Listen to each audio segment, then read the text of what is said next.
ಸರ್ಕಾರದ ವಿರುದ್ಧ ಎಚ್.ಡಿ. ಕುಮಾರಸ್ವಾಮಿ ಗುಡುಗಿದ್ದಾರೆ. ಅಧಿಕಾರದ ಆಸೆಗೆ ಕಾರ್ಯಕರ್ತರನ್ನ ಬಲಿ ನೀಡ್ತಿದ್ದಾರೆ. ಅಧಿಕಾರ ನಡೆಸಲು ಆಗದಿದ್ರೆ ಟ್ರಂಪ್ಗೆ ಬಿಟ್ಟು ಕೊಡಿ ಅಂತ ಸರ್ಕಾರದ ವಿರುದ್ಧ ಎಚ್.ಡಿ. ಕುಮಾರಸ್ವಾಮಿ ತಮ್ಮ ಆಕ್ರೋಶವನ್ನ ಹೊರಹಾಕಿದ್ದಾರೆ.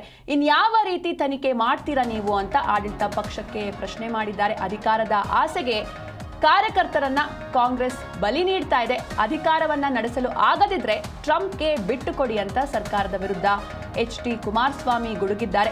ಇನ್ಯಾವ ತನಿಖೆ ಮಾಡ್ತೀರಾ ನೀವು ಅಂತ ಆಡಳಿತ ಪಕ್ಷಕ್ಕೆ ಪ್ರಶ್ನೆ ಮಾಡಿದ್ದಾರೆ. ಇನ್ನು ಡಿಸಿಎಂ ಹೇಳಿಕೆಗೆ ಎಚ್.ಡಿ. ಕುಮಾರಸ್ವಾಮಿ ತೀವ್ರ ಆಕ್ರೋಶವನ್ನ ಹೊರಹಾಕಿದ್ದಾರೆ.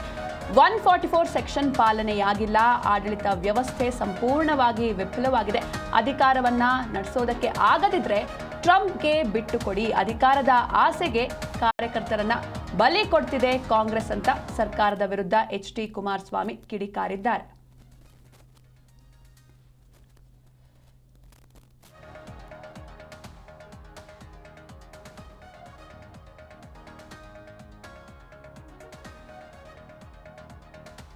ಅಧಿಕಾರದ ಆಸೆಗೆ ಕಾರ್ಯಕರ್ತರನ್ನ ಬಲಿ ನೀಡ್ತಿದ್ದಾರೆ. ಅಧಿಕಾರವನ್ನ ನಡೆಸಲು ಆಗದಿದ್ರೆ ಟ್ರಂಪ್ಗೆ ಬಿಟ್ಟು ಕೊಡಿ ಅಂತ ಸರ್ಕಾರದ ವಿರುದ್ಧ ಎಚ್.ಡಿ. ಕುಮಾರಸ್ವಾಮಿ ಗುಡುಗಿದ್ದಾರೆ.